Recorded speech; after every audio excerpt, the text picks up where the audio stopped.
doing? Welcome to Saxofriends. I'm your host, Dave Saxologist. Today I have a special guest, international saxophonist, recording artist, Mr. Dee Lucas. Dee, how you doing, brother? I'm doing good, Dave. Thank you for having me, man. Hey, man, you know what? It's the pleasure is all mine, brother, because I got a chance to meet you a couple years ago. I don't know if you remember though, at Spaghettini. I do remember. You remember? I do Yeah, yeah. remember. It was the actual time with the Nothing But the Sax show. Exactly. Yeah, Yeah. twice. I saw you guys there twice. I didn't get to see you the last time because you was bombarded after the show, but Right.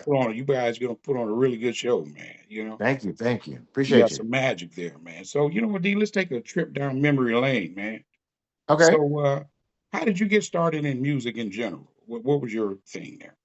Yeah. Well, basically, my journey was a little different. It was a little unorthodox. I did not come up through the ranks like your normal training. Like most kids, they went to school, music, and then band. I didn't do that. I'm self-taught. I started kind of late in life. Actually, I graduated from college, and I've always wanted to play, but I come from a very small environment, close-knit family, close-knit community. And back where I'm from Alabama, small town in Alabama, and basically most of the community was more embraced. They embraced sports, Okay. so I chose sports, and I've always wanted to play music then because I grew up listening to a lot of different styles of music. So music was part of it was like a mouthpiece for the family, so to speak, something that we all grew up on and embraced. But I've always liked music. I always wanted to learn an instrument, but I really did not gravitate to an instrument until I graduated from college and then moved to Atlanta, and that is where I picked up my saxophone for the very first time. I want to say around the age 28, 27, 28, something like that. And I was still working a day job, of course. I was working for a Fortune 500 company at the time.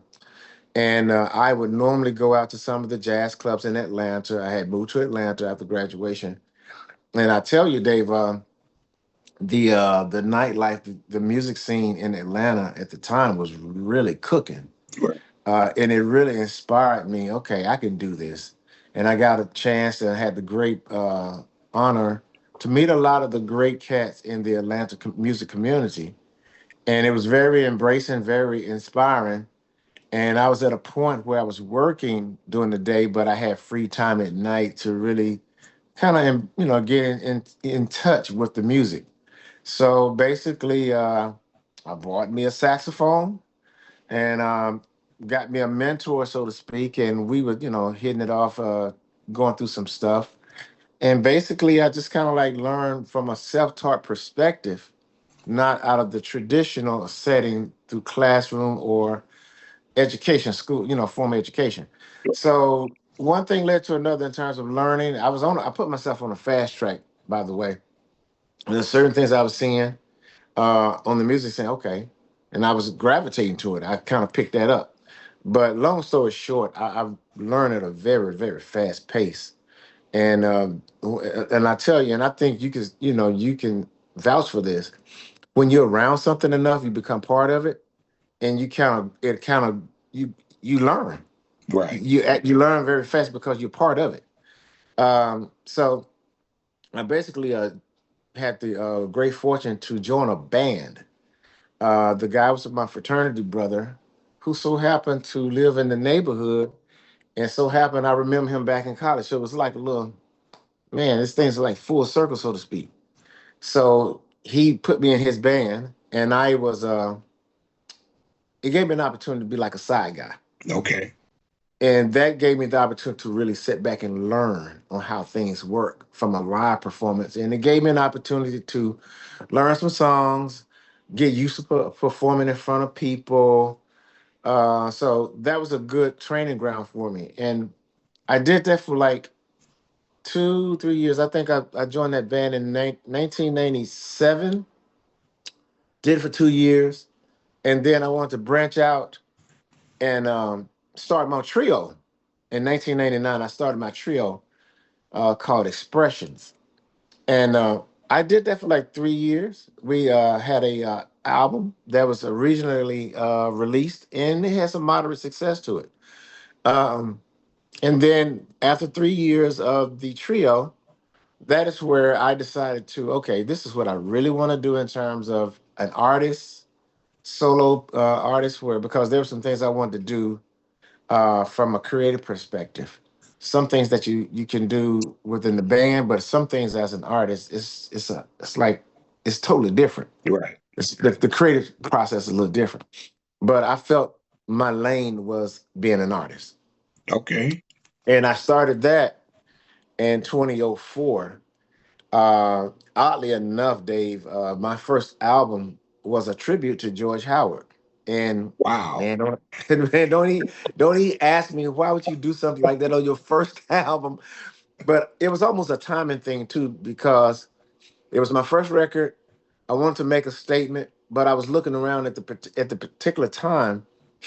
George had passed away in 1998. Right. And I noticed that there was no one really honoring him or paying homage to his music or his legacy. And and I said to him, I said, George, Grover, Ronnie Laws, those guys were like major influences to my music. And that was just my way of just honoring him and paying tribute to his music. Right. And my first record was a tribute to him in '04. And then I found myself every 2 years dropping a record. And here we are in 2025. I'm 11 albums deep in a record label and, well, a couple of record labels that I've created. But I'm look back on it, it seems like yesterday, but man, it has definitely been a journey. Yeah, man. But you know what? I tell you what though, and as being from the South, I'm from California originally, but I grew up in Chattanooga, Tennessee. So I know Yeah, what you're talking about the South. Music yeah, is everywhere. So kind of like you, I didn't start playing until I was in my 30s. right. So I know exactly what you're saying though. So I can relate. I wanted Yep. to play. Did you want to play I before? wanted to play. Uh-huh. I wanted to play. The thing about it, now when I was a kid, I was into the sax. I like bass guitar because I grew up in, when you grew up in the 70s, man, you learn all styles, you listen to Right. all styles of music. And back in that day, it was all about the big bands like the Confunction, the Brick, the Right. Lakeside, Parliament, Funkadelic. And I was a big fan of bass guitar, so I love Bootsy. Okay. I love Bootsy Collins, and the fact that he had a star-shaped guitar that didn't help any. That didn't help any because Yeah. I'm Right. one of those cats. I like uniqueness. I like Yes. something that stands out. Right. So that kind of grabbed my attention, and but it wasn't until I attended college where I fell in love with the saxophone because I had a fraternity brother. He was into jazz, and Right. it kind of it kind of gravitated to me because what I was hearing was R&B instrumentals covered, but they were putting horns on top of it.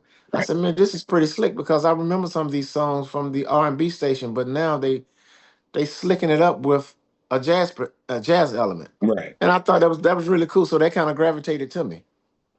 That is cool, man. So some of your earlier influences were some of the Oh names you yeah, said, Ronnie Laws, because those guys and George Howard.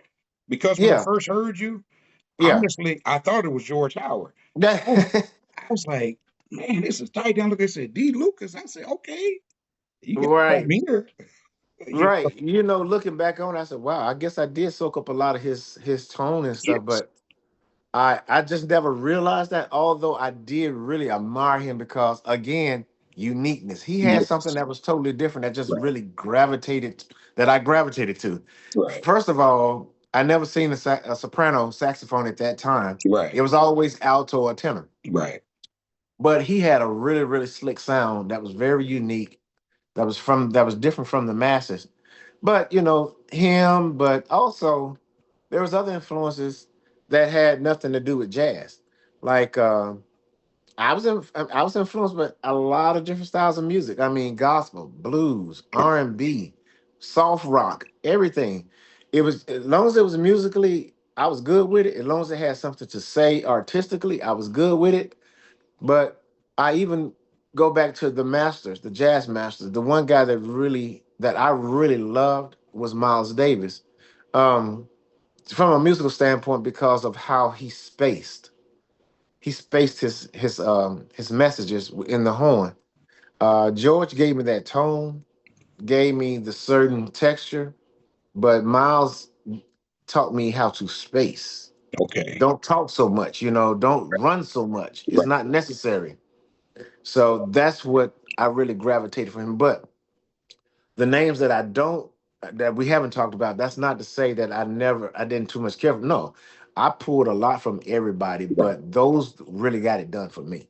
So you listen to Cannonball and Train. You did because that's Oh just yeah. part of the language, right? Yeah, it's part of Yeah. the language. Well, I've listened to them, but I honestly I need to really do some serious deep dives. Right. But I've listened to their songs and I really like them. But from a student standpoint, I must admit I need to take some serious deep dives and really learn the intricacies on how they approach that thing because it's all connected. Yes. It is. Traditional, whether it's contemporary, it's all connected. Right. But if you can understand the spirit side on how they were doing it musically, then it makes things much easier. So that's where I am right now in my life. There's still a lot of learning, and I think we all as musicians, we always tend to thrive for more. But my hunger right now is to start doing some serious deep dives into the masters, man, the guys that came before me. That's beautiful, man. I like that, man, because like you said, that's where it started at, man. Yeah, It started. So let me ask you this: what was your first saxophone? What was it? What brand soprano. was it? What was it? Oh, oh gosh. I want to say, and the crazy thing about it, anybody would tell you, you don't never start on a soprano. I know that's what I was gonna get to. You never start on soprano, alto at minimum. Right. But it's the fact that that's what I like. That's what I wanted. Yeah. I didn't have anyone to tell me otherwise. But I got a soprano. I think it was a Monique. Okay. But eventually, I did get an alto to have, and I was working around with the alto. Now, Right. what did I get on the alto? I want to say my first one was a student model. No, I didn't buy a student model. No, it was an intermediate Yamaha. Okay. And the reason why I say it wasn't student because when I was working on my job and stuff, I had the means to get really what I wanted. Okay. So, and I'm one of them persons, right? You're gonna invest in something. I'm the same way. Yeah, Yeah. and that's what I did. And some things, man, looking back on it, Dave, I had some horns. I wish if I knew any better, I would have still have them right now, because I kept striving for. Okay, and this is not what I want. Blah blah Yeah. blah. I had a, I had a king. Okay. I had a 1937. I think it was a king. And this guy said, all you got to do is basically just change the pads out. It was an old horn, but man, it had a nice sound. But I didn't understand it at the time because I was young, Right. and that's not what I was going for. But it was a king tenor, and I wasn't really into the tenor thing. It was basically soprano. I wanted to lock in on that, and Yeah. that's just why I stayed with it. But needless to say, to circle back to your question, I ultimately started investing into the Yamaha Custom Soprano, which was a really good horn. 82C. Uh, Not just the Yamaha Custom, Okay. Okay. the Custom. I kept that thing for like 10 years, man, until I got endorsed by Sax Dakota. And that is where I got the Soprano Sax Dakota. I think it's a model 707. Okay. That's a nice horn. A Yeah. lot of people do not talk about that horn, but man, that horn would give a lot of horns a run for the money, man. They on the come up right now. Dakota Yes. Sax on the come up now.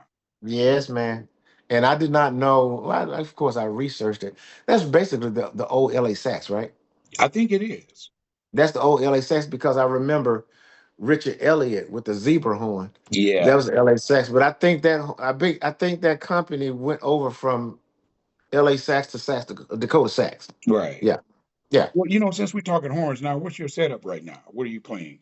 Okay, on the soprano, I have on my mouthpiece. It's a Jaya, Tijuana Jaya Okay. 2. It's like one of the first models of that mouthpiece. Now, let me tell you, I'm not one of these cats that go buy stuff every year. Okay. Man, if I get something that sounds good, I sit on it. All right. Um, let's see. Of course, on the hard rubber Jaya, I tend to use. I go in between the Diodara and the Rico Jazz Select 3 medium. I like a real firm. I mean, I don't like a stiff reed, but I like a thick reed. A Okay. thicker reed. I don't. Yeah, the thin reeds don't get it done for me because of the way I play on the soprano. I like a more warmer, thicker sound. So I tend to use the 3 medium, and of course I use a basic Rovner ligature. Yeah. Um, Tenor. I just got this new tenor, man, from Sax Dakota. It's a 606. So I'm kind of touring around with the setup.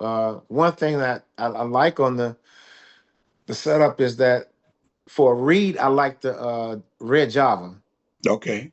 the red Java 2.5. And since I'm kind of new to tenor, so I'm trying to take it easy on. I don't want to go too fast. I want to kind of work that way. So I'm doing a 2.5. And right now, I'm looking at the Jody Jazz mouthpiece, hard rubber.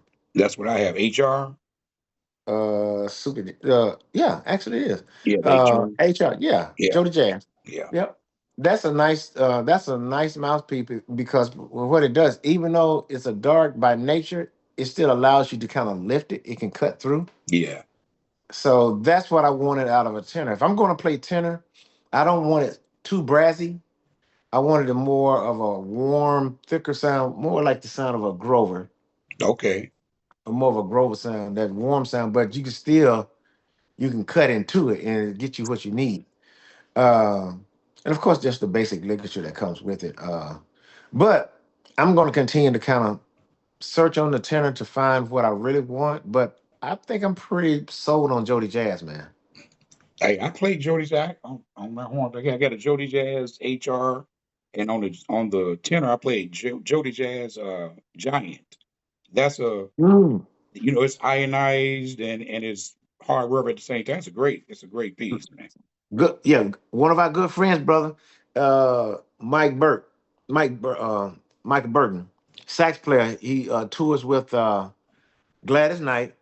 He tours with Usher. He's from the ATL here. Okay. Man, he's the one that turned me on to Jody Jazz, man. And I watch he's a phenomenal player to He begin with. is. He is. He's phenomenal. But the way he makes that horn sing with that setup, I said, man. And he goes between a good bright sound and a dark sound. So he has a lot of flexibility. And I asked him about that mouthpiece, man, and he said, man, that Jody Jazz, he has no problems whatsoever.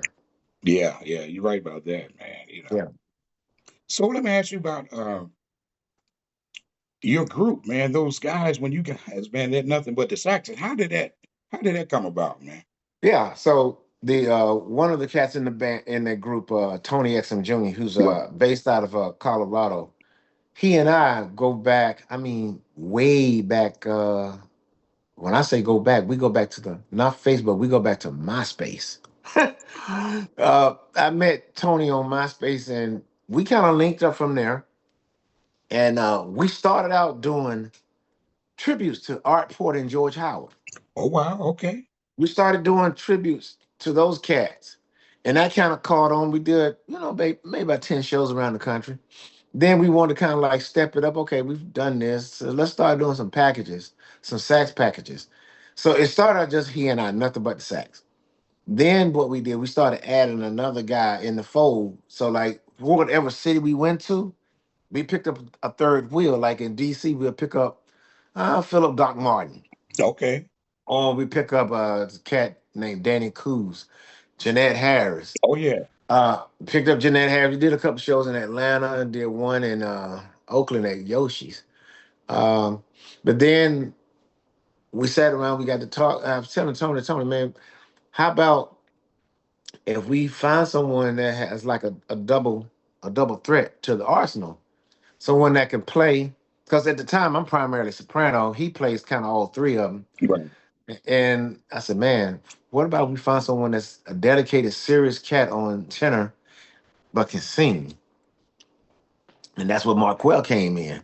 So we brought him on a couple of gigs and we did some, and then, some shows he couldn't make. And so we were kind of going in between, but as much as we could get him, um, we would get him because he added a different element to the show. Where out of nowhere, man, he put that horn down and started singing, man. It's like, it's a whole different capture. Um, so we've been very, very, very fortunate and blessed to have someone like him, and he brings so much to the table, man, because he's been playing. He's got a lot of experience, man. Of course, you know those really know him. They know him from the days with Brian Culberson Yeah, when he did his stint there, but he holds his own with a lot of other bands. I'm trying to remember. Does he? I forgot what band he does a lot of stuff with a lot of different R&B bands like Brick and stuff. But needless to say, he has his own thing too. He has his own solo records out, and they sound amazing. right. But it's just good to have cats like that that's very versatile. But their egos are checked at the door. And when the egos are checked at the door, man, it just makes things all that worthwhile. And hey, it got to the point where when we do these shows, hey man, let him quarterback it, man, because he's kind of like been on so many different settings, so many different platforms. He knows how to make a show really, really work for the audience. So I said, man, let him quarterback this thing. Let him be the Tom Brady of this band here, you know. So and we've been having fun, man. I tell you what, bro.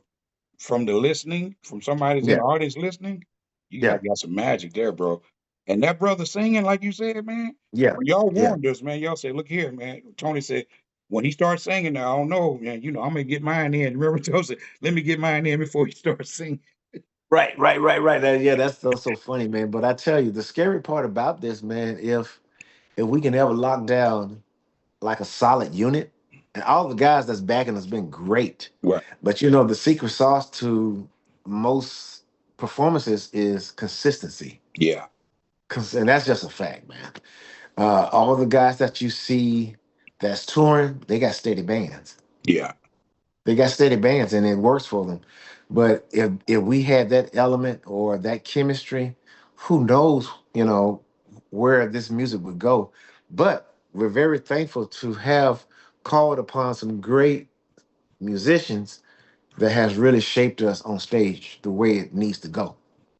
And I was gonna ask you, you actually answered the question, but I was gonna ask you, because when you get three alphas together or what have you, somebody got to come off the bench. You know what I'm saying? So, and Right. you said you got that straightened out. So that's a beautiful thing. Oh yeah. Well, I think that's part of your personality too. If you got teamwork already in your DNA, that's a no-brainer. Right. You just got to know, especially if you've been in the game for a while, if you're a true professional.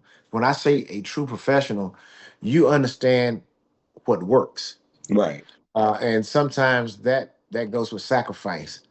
And every winner, whether it's in music, sports, or whatever, it takes team, it takes sacrifice for it to win. You have to Amen. understand that. That's right. Well, you know what, D? While we doing all this, you got all this beautiful music, man. Let's take a listen to your latest single, "Tighten Up," right quick here. Oh, okay, cool.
Man, that's some good stuff, D. Talk to me about that song, man.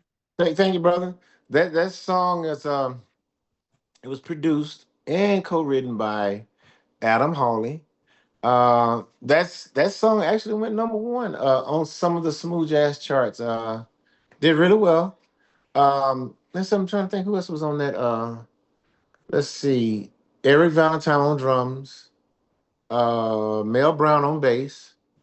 I want to say Caleb Middleton. He did some additional keys on it, and of course Adam Hawley on guitar and the production behind it. That was one of those songs, man, that's off the current album 20. It kind of set the tone for the whole record. The statement behind that was that it's, not only for me, but want people to kind of like get it together. Right. We're here for a short minute. We're here for a short minute, so let's make the most of it. Basically, normally when I try to write songs or try to put a title to songs, I want songs that I give titles that also I can relate to, but also you can have your own definition to it as well. But it has the same common denominator in meaning. Okay. Yeah. What is your process? What is your process of writing? How do you get your ideas? What do what's your process? Well, basically, I like to co-write. There are some songs that I have, melodies to it or hooks to it, but I'll at this point in junction with my career, I think it's imperative that I co-write or collaborate with producers. That way, they can elevate what I'm trying to say. So basically, since I like to co-produce and co-write, yeah, if I have an idea or they have an idea, I hear it. They'll fly it to me digitally, and I think about it. I ultimately, have to like what I'm doing, of course. Or they may have a melody. They okay, I like that, but I may alter it to my customization. So basically, the technology side of it is I'm never in a big studio room like the traditional way. We all know how to fly music now, and we all have our own independent or individual studios. So someone in the case like Adam, he may have a basic track, or I may give him an ideal. He'll come up with the basic track. He'll send it to me in the raw form or the framework of it. I will dump it into my studio and I will start working the sax parts on it. And then I would fly back to him. I never send it into the finished product. I always just send him the raw recording. That way he can put the processing on it, the effects and all that, and the mixing and stuff. And then we start overdubbing live stuff. Now, true. Now, some songs don't require live all the time. Okay. Some do, some don't. Depends on the feel of the song and where you're trying to go with it. But I do prefer and tend to like a lot of live on main some core instruments. I Okay. think bass and drums are very essential to a song. However, it's not always mandatory today because with the technology that some of these cats can create, man, it's amazing. But needless to say, once I'm done, I fly it back to the producer. Then he does the same process, or he pull in cats to come in and track it at his studio, or they do the same thing that I did. It's fly it back, and then he do the mixing process, and then he'll send it back to me. Do I like it? I mean, if I like it, cool, sign off on it. If not, hey, we can alter this. So it becomes that remote type of thing, and that's pretty much the process. And that's once we get a good mix on it, then it's off to the master house. It is.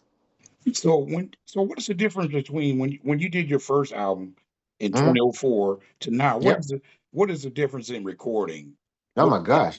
what kinds of differences are there? Ooh. Uh, I tell you, looking back on it, Yeah. I did. Matter of fact, I want to say the first two, maybe three. I want to say the first two. I did it on a rolling. You remember the The 1680? Iwi? No. The It- the key itself? yeah, Yeah, yeah, yeah. yeah. The VS is the VS 1680, the portable recorder. Okay. Man, we recorded all that stuff on there. Oh, Oh, to see at the time that was the go-to for a lot of independent artists. right. They use a Tascam or a rolling virtual recorder, and it had 16 tracks, but it also had another 250 some virtual tracks. So if you got you a good room, a good mic, man, you can record a good album Okay. on a virtual. Yes, and I mean, and that was the norm at the time. But then as things progressed to where we are with Logic and Pro Tools. Right. Looking back, I said, man, I might need to go back and redo some of these records. Yeah, man, but I would never change it because now you can see the growth. And that's what makes it fun. Is that we can laugh at it, you know, Right, the right. sound on some of the stuff that on the horn. I said, oh man, I wish I can go back and redo some of that stuff. But it's always good to appreciate your starting point to where you are now. Well, you know what, bro? I'm gonna give you your flowers, man. After 20 years, you still in this game, brother. You know, you in it. So it's tough out It's there, man. You know. it's really tough. Yeah. It's not easy, man, but it's worthwhile if your mind, if your heart is in it. It's really a fun thing. And some things yes, it's tough, but everything worth having is tough. It's not easy. Right. So I wouldn't want it no other way. If it was easy, it's not worth having. Everybody can get it. But it's really tough. The business side can be very challenging. But looking back on it, it's been a long time. It's been a process, but it seems like yesterday in so many aspects of it. Yeah. Yeah. The phone And is I ringing. start, yeah. Yeah. I mean, I started out local in the area playing anywhere between 130 to 150 little gigs around town to recording and starting out getting a radio promoter to get your record regionally. Then it started mushrooming out nationally. And that's when you have to decide, okay, I may have to eliminate some local shows to start going out to the markets where they play my music. And you have to take that chance. And if it financially becomes a sacrifice, so be it. But you have to decide, what do you want? And that's where the national artist kind of status kind of kicks in, where you got to take the music to the people. And if they're hearing it in Reno, Nevada, they are fans. So try to go out to Reno, Nevada and take the music there. And that kind of thing kind of mushroom over the years. So this is where we are 20 years later. So do you own your masters? I do. Now that's a great thing right there. So you Yeah. own your catalog. You could sell the I own whole my thing and I own, whatever. I own it, even though, a lot of the collaborations of the writing side, the publishing side, those are splits and the copyrights and stuff. But I own the masters. The sound recordings, that's my label owns the sound recordings, all that. Because I truly believe in legacy and ownership. That's beautiful, man, and especially in your business, man. You know, because you hear all those horror stories. I don't have to tell you because you're in the business. You know, Yeah. those Oh yeah. 360. I hear something about a 360 deal where they take Yeah. they get something of everything that you do. If you do a podcast, anything, right? It's Right. Right. crazy, man. It is. And I'll say this though. I mean, whether it's a 360 deal with the record labels and stuff, some artists may need that because they don't have the time or the fortitude to engage in wearing multiple hats and stuff. But that comes with the price. Right. It comes with the price. I mean, it's about ownership. And anyone that's investing their time into you, and I'm saying this, I'm speaking on behalf of a record label. If they're going to put the money behind you, then they got to get something in return. That's it. So, but me as an artist and coming from a business world, I understand ownership and where I am with my career and where I am in life.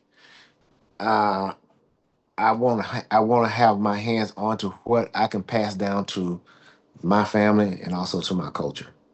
Let me ask you about soprano. You ever tried curved soprano? No, You never tried it, huh?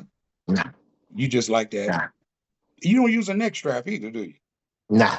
So I was going to ask you, man, do that because I have a Yanni straight soprano, and sometimes, Uh-huh. but I don't play soprano that often.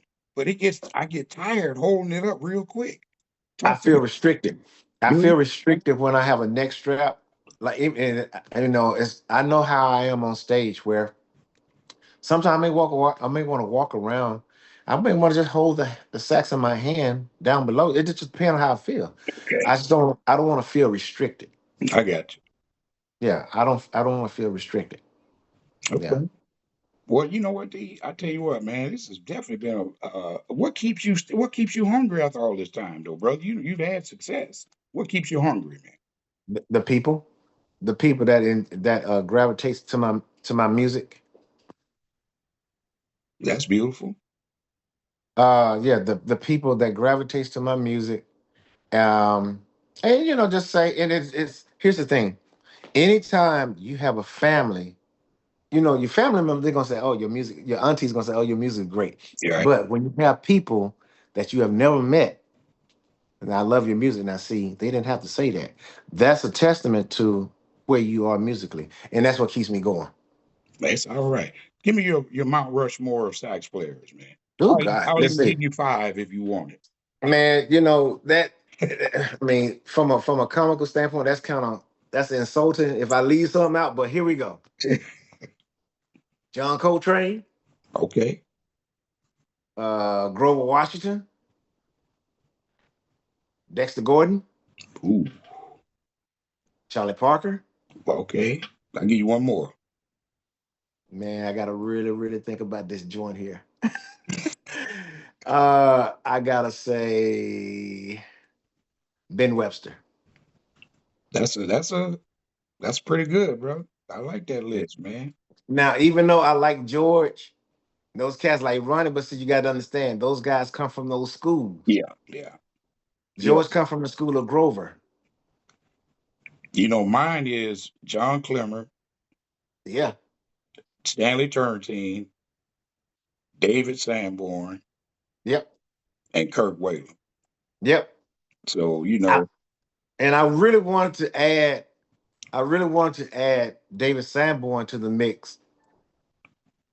I really did. But man, those guys right here, even like Ben Webster, it's like a lot of people don't give him his dap. yeah, yeah. But he had his own thing too. But uh, that's why I say, man, five, man, I can't really. I, That's I know all good, this. though. I know this. If there was the next five, Sanborn probably would have been number six. Okay, there you go. All right. Hey, you know Yeah. what, D? I want to ask you. Congrats on your sax the award. What is it? The City Citro Stars Award, Best Yeah. Saxophonist of the Year, man. Congrats, man. Yeah, I was honored for best saxophonist of the year, and that's definitely an honor. Basically, that organization is all about the arts, contributing to the arts in the community and stuff. And they acknowledge not only just me, but some other great people in the arts, like Gail Johnson. They acknowledged her on keyboard, and my cousin that lives in California. They call him Clarence Pencilman Porter. Okay, He's an artist. He draws with pencils, okay. black and white. It's just amazing. But anyway, needless to say, yeah, I was thrilled and I was very honored to be acknowledged for that. Man, I'm always going to be grateful for that award right there, man. All right. Well, we're just about to get you out of here in a minute, D. But let me first of all, uh I'm praying for your safe travels, man, because I know it's crazy out here with these airports and all that. How's that been so far? Not too bad. Not Not so not bad. bad at all. Nah, it's actually I'm a standard. I believe in 2 hour getting there two At hours. least, yeah, yeah, definitely. Yeah, I've never had any cancellations. Thank goodness. Yeah, Fingers crossed. right. Uh, but I've never had my saxophones tossed around or luggage misplaced. So I've been very blessed and lucky. But so far it's good. This weekend I think was very challenging for everyone. Yeah, Uh, but I think the markets that I was coming from, it wasn't as bad. Like I was coming from Norfolk from the Jazz Legacy. Norfolk back to Atlanta wasn't too bad. But I had to turn around and go from Atlanta to Houston. That got crazy. And it was on that same day that a lot of cancellations in different markets and different airlines. Oh yeah. I kind of got lucky on that. all right. All right, D, right before we go now, bro, can you give everybody your socials or how they can Yeah, find you and everything? absolutely. My official means of communication or for social media is always on my official website. Just go to deelucas.com, deelucas.com. I'm also on Facebook. Let's see, my music page on Facebook is D Lucas Sax. And on IG is dlucas.sax. YouTube is D1 Lucas. I don't do TikTok that much, but mostly my main engines are IG, Facebook, and YouTube. Sounds good. D, this has been a pleasure, brother. We may have to do this again sometime, man, because I really Holler appreciate at you, me. man. you know, Holler at me. I'll pull up, man. and continue, much continued success, man, and just keep getting those dates out like you're doing, and keep posting, brother. Because I'm following you, man, and I'm gonna talk to Hey, Tony too. I hit him up. I want to holler at, and I want to talk to Marquez, Marquil, right? oh yeah. Yeah, I Oh yeah. want to try Make to sure you holler at reach out him. to those guys, man. I will, They man. really got some stories to tell. I will definitely want to do that. Thank you so much, D. I appreciate you, brother. All right, thank you, Dave. Thanks for having me, man. All right, ladies and gentlemen, Mr. D. Lucas, take care. This is Saxo Friends signing out right now. You guys have a great day.